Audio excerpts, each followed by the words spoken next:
দামি রেস্টুরেন্টে আমরা আসলে চিজ কেকগুলো খেয়ে থাকি এবং অনেক চড়া দামে আমরা কিনে থাকি, খেয়ে থাকি। আর এই চিজ কেকটা বাচ্চাদের জন্য অনেক হেলদি এবং অনেক উপকারী। যেহেতু এটার মধ্যে একদমই দুধ দিয়ে তৈরি করা চিজ থাকে, তো আমি চিজ যে ক্রিমটা, ক্রিম চিজটা এটা আমার একেবারেই হোমমেড ছিল। আমি একদম কীভাবে তৈরি করেছি সেটার ভিডিও আমার দেওয়া আছে। আসসালামু আলাইকুম, সবাই কেমন আছেন? আলহামদুলিল্লাহ আমি ভালো আছি। তো আমি শুরু করছি আমার রেসিপি। আজকে আমার রেসিপিটা হলো চিজ কেক। জাপানের যে চিজ কেক, এটা আসলে জাপানে অনেক বেশি জনপ্রিয় এবং বাংলাদেশেও এখন অনেক বড় বড় রেস্টুরেন্টে অ্যাভেলেবেল পাওয়া যায় এবং অনেক চড়া দামে। তো সেটাই আমি আজকে তৈরি করে দেখাবো। তো আমি প্রথমে 4টা ডিম নিয়ে নিয়েছি, কুসুমগুলো আমি আলাদা করে নিয়েছি। আর আমি যে ডিমের সাদা অংশটাকে আমি ফোম তৈরি করে নিচ্ছি। আর ফোম তৈরি করার সময় আপনার খেয়াল রাখবেন বিটারটাকে মাঝামাঝি পর্যায়ে রাখবেন, কারণ আপনি যদি হাই হিটে রাখেন অতি তাড়াতাড়ি গরম হয়ে যাবে। সেক্ষেত্রে ডিমের ফোম সাদা অংশটা ফোমি হতে অনেক সময় ভেঙে যাবে বা হিটের কারণে অনেক সময় এটা হতে চায় না। আর ডিমটাকে আমি সবসময় রুম টেম্পারেচার থেকেও করে থাকি, আবার ফ্রিজ থেকে নামিয়েও করে থাকি। অনেকে বলে থাকে যে ফ্রিজ থেকে নামালে অনেক সময় ফোমি হয় না। তো আমি এখানে 1 কাপ চিনিও দিয়ে দিয়েছি। 1 কাপ চিনি দিয়ে আমি এটাকে আরও একটু বিট করে নিয়েছি, মানে চিনির দানা যেন না থাকে সে পর্যন্ত বিট করে নিব। আর এটা বিট করার সময় খেয়াল রাখবেন এক পাশ থেকে ঘুরিয়ে বিট করবেন, 4 পাশ থেকে ঘুরিয়ে বিট করতে গেলে ডিমের ফোম অংশটা ভেঙে যাবে। তো এজন্য এক পাশ থেকে ঘুরিয়ে ঘুরিয়ে এটাকে ফোমি তৈরি করে নিতে হবে। তো আমার এটা দেখেন কতটা ফোমি হয়েছে, আপনারা দেখে বুঝে যাচ্ছেন যে এটা একেবারে হয়ে গেছে ফোমি। আর এরপরে আমি নেক্সট উপকরণগুলো দিয়ে দিচ্ছি। দিয়ে দিলাম আমি আমার ঘরে তৈরি করা চিজটা। আর এটা আমার হোমমেড চিজ, এটা আপনারা দেখে থাকবেন আমার ভিডিওতে দেওয়া আছে। আর এটা চিজটা একেবারেই ইজি প্রসেস, একদম যে দামে আমরা বাইরে থেকে চিজ কেকটা খেয়ে থাকি ঘরে একদম নর্মাল দামে। তা আমি এখানে গলানো বাটার দিয়ে দিলাম 1/2 কাপ।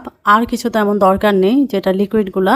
আর আমি এটা এতটাই অল্প উপকরণে তৈরি করা যায়, মানে এটা ভাবা যায়, মানে কোনো রকম কোনো ঝামেলা ছাড়া, কোনো অতিরিক্ত ইনগ্রেডিয়েন্ট ছাড়া চিজ যেমন তৈরি করেছি তেমনি কেকটাও আমি একদমই ঘরোয়া পদ্ধতিতে বাইরের মতো করে, এবং টেস্টটাও অনেক বেশি হয়েছে। তো আমি ডিমের যে ইয়কগুলা, মানে কুসুমটা, ওটাও আমি দিয়ে, মানে আর বেশি কতক্ষণ বিট করব না, অল্প কতক্ষণ বিট করে জাস্ট ওটাকে মিক্সড করার জন্য বিটটা করা। এরপরে আমি বিটটা করে স্প্যাচুলার মাধ্যমে চারপাশ থেকে ভালো করে উপরে নিচে আমি মিক্সড করে নিচ্ছিলাম। তো মিক্সড করা হয়ে গেছে আমার। এরপরে আমি শুকনো উপকরণগুলো দেব। এখানে আমি 1/2 কাপ ময়দা দিয়ে দিয়েছি। আর এখানে চিজ কেকে সবসময় খেয়াল রাখবেন যে ময়দা বা কর্নফ্লাওয়ার অতিরিক্ত দিতে হয় না, অল্প পরিমাণে। আমি এখানে 2 টেবিল চামচ পরিমাণ কর্নফ্লাওয়ার দিয়ে দিলাম। 1/2 কাপ ময়দা, 2 টেবিল চামচ কর্নফ্লাওয়ার, আমি আবারও বলে দিয়েছি।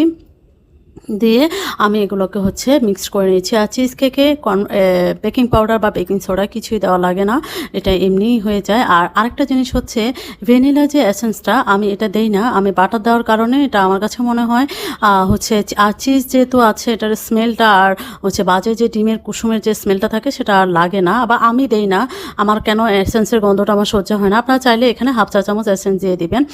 আর এখানে আমি বাটার পেপার বেছিয়ে দিয়েছিলাম আগে, তেল ব্রাশ করে মোল্ডের মধ্যে ট্রান্সফার করে নিচ্ছি ব্যাটারটা। আর এখানে নিচে আমি ওভেন ট্রেতে 1/2 ইঞ্চি পরিমাণ পানি দিয়ে দিচ্ছি, অর্থাৎ ওভেন ট্রেটা হাফ করে আমি পানি দিয়ে দিলাম। আর আমি ওভেনটাকে হিট করতে দিয়েছিলাম, আমি 200 ডিগ্রিতে ওভেনটাকে আমি হিট করতে দিয়ে এটাকে আমি বেক করতে দিয়েছি আমি 200 ডিগ্রিতে প্রায় 40 থেকে 45 মিনিটের জন্য। আর একটা জিনিস খেয়াল রাখবেন, কেক বানানোর সময় একদম নিচের অংশে 3টা পার্ট থাকে, প্রথম পার্ট মাঝখানে আর থার্ড, আমি এটা থার্ড পার্টে দিয়েছি। আর যেহেতু উপরের অংশটা মানে বেশি পুড়ে যায় এই জন্য, আর উপরের অংশ যেন না পুড়ে সুন্দর একটা কালার আসে, এই জন্য একদম নিচের তাকে আপনারা ওভেনটা হিট করতে দিবেন বা বেক করতে দিবেন যে কোনো কিছু কেকটা। তা আমার এটা দেখেন কতটা সুন্দর হয়েছে, এটা আর বলার দরকার নেই, আপনারা দেখে বুঝে যাচ্ছেন যে চিজ কেকটা এত সুন্দর হয়েছে, মানে বলার আর অপেক্ষা রাখে না। যেমন সুন্দর, আমার মনে হয় দেখতে যতটা সুন্দর হয়েছে না, তার চেয়ে অনেক বেশি টেস্টি হয়েছে, এবং বাচ্চারা এত বেশি পছন্দ করবে। আর টিফিনে আপনারা দিতে পারেন, সকালে ব্রেকফাস্টে বা নাস্তায়। দেখেন আমার চিজ কেকটা একেবারে সুন্দর হয়ে গেছে, প্রতিটা বাইট যেন অসাধারণ লাগছিল। তো আমার কেকটা কেমন লেগেছে, আমার প্রসেসটা কেমন লেগেছে কমেন্টস করে জানাবেন। সবাই ভালো থাকবেন, দোয়া করবেন। আল্লাহ হাফেজ।